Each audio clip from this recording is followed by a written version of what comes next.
சோயாபீனை நல்லா சுடுதண்ணியில் போட்டு நல்லா ஊற வச்சுருக்கேன். இப்போ இதை நல்லா புழிஞ்சு ஒரு பாத்திரத்தில் போட்டு இதுக்கு முட்டை, கபாப் பவுட்ரு, இஞ்சி பூண்டு பேஸ்ட்டு போட்டு நல்லா பிசைஞ்சு வச்சுக்கலாம். பாருங்கள் ஃப்ரெண்ட்ஸ், இப்போ நல்லா தண்ணி இல்லாமல் நல்லா புழிஞ்சு வச்சாச்சு. இப்போ இதுக்கு என்னென்ன சேர்க்கணுன்னு பார்க்கலாம் வாங்க. பாருங்கள் ஃப்ரெண்ட்ஸ், இதுக்கு ஒரு முட்டை போட்டிருக்கேன். இப்போ 65 மசாலா போடலாம்.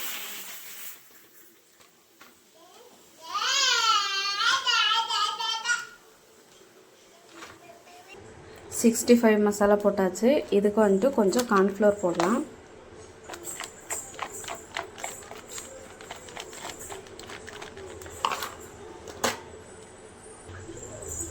நெக்ஸ்ட் இதுக்கு சில்லி பவுடர் போடலாம் கொஞ்சமாக. இஞ்சி பூண்டு பேஸ்ட்டும் போட்டிருக்கேன். இப்போ இதெல்லாம் போட்டாச்சு. இது நல்லா மிக்ஸ் பண்ணிக்கலாம். கொஞ்சோண்டு சால்ட் போடுறேன். அந்த 65 மசாலாலே சால்ட் இருக்கும், இருந்தாலும் கொஞ்சோண்டு ஆட் பண்ணிக்கிறேன். பாருங்கள், கொஞ்சோண்டு போட்டிருக்கேன். இப்போ இதை கையை வச்சு நல்லா மிக்ஸ் பண்ணிக்கலாம். பாருங்கள், இந்த மாதிரி நல்லா பிசைஞ்சு வச்சுருக்கேன். இது ஒரு 10 நிமிஷம் நல்லா ஊறட்டும். பாருங்கள் ஃப்ரெண்ட்ஸ், நல்லா ஊறிடுச்சு. இப்போ கொஞ்சம் கொஞ்சமாக போட்டு பொரிச்சு எடுத்துக்கலாம். பாருங்கள், போட்டிருக்கேன். நல்லா பொரியட்டும். அந்த தண்ணியெல்லாம் கொஞ்சம் போகிற வரைக்கும் நல்லா பொரிச்சு எடுத்துக்கலாம். பாருங்கள் ஃப்ரெண்ட்ஸ், நல்லா போண்டா மாதிரி வருது. இதுக்கு கார்ன்ஃப்ளவர் எல்லாம் போட்டாக்கா இந்த மாதிரி நல்லா கிறிஸ்பியாக வரும். பாருங்கள் ஃப்ரெண்ட்ஸ், பாருங்கள் ஆயிடுச்சு. இதை எடுத்து நம்ம இப்போ வேறு பாத்திரத்துக்கு போட்டு வச்சுக்கலாம்.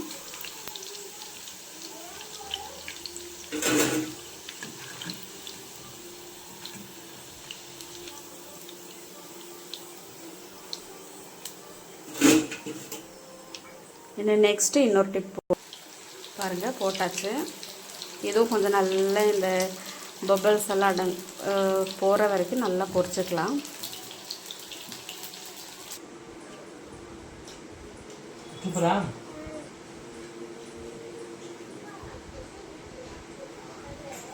இப்போ இந்த சோயாபீன் கிரேவி பண்ணிக்கிறதுக்கோஸ்கரம் எல்லாம் தாளிச்சிக்கலாம். எண்ணெய் ஊற்றியாச்சு. எண்ணெய் காஞ்சதுக்கப்புறம் கடுகு போடலாம். கடுகு போட்டாச்சு. கடுகு நல்லா பொரிஞ்சிடட்டும். பொரிஞ்சதுக்கப்புறம் கருவேப்பிலை, வெங்காயம் போட்டுக்கலாம். கடுகு நல்லா பொரிஞ்சிருச்சு. இப்போ வெங்காயம் சேர்த்துக்கலாம்.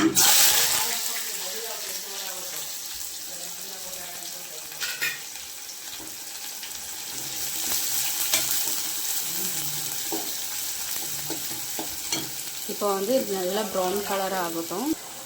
பாருங்கள், இந்தளவு வெந்திருக்கு. இப்போ நம்ம தக்காளி சேர்த்துக்கலாம். பாருங்கள், இது கூட தக்காளி சேர்த்தாச்சு. இது நல்லா வதங்கட்டும்.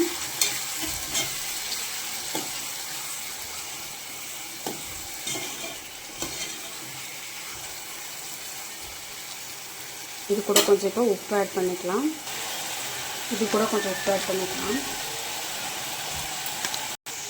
இப்போ நல்லா இது வதங்கட்டும். அதுக்கப்புறமா இதுக்கு கொஞ்சம் மசாலாங்கெல்லாம் சேர்த்துக்கலாம். பாருங்கள், நல்லா வதங்கிக்கிட்டு இருக்கு. இப்போ இதுக்கு மிளகாத்தூள், மஞ்சத்தூள், சிக்கன் மசாலா இதெல்லாம் சேர்த்துக்கலாம். மஞ்சத்தூள், மிளகாத்தூள், சிக்கன் மசாலா ரெண்டும் ஒன்றா போட்டிருக்கேன். இப்போ நல்லா கலந்து விட்டுக்கலாம்.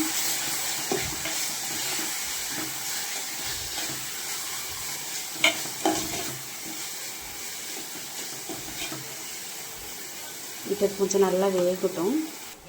பாருங்கள், நல்லா வெந்து எண்ணெயெல்லாம் பிரிஞ்சு வந்திருக்கு. இப்போ இது கொஞ்சோண்டு தண்ணியை சேர்த்துக்கலாம். இவ்வளோ போதும். இப்போ நல்லா கொதிக்கட்டும்.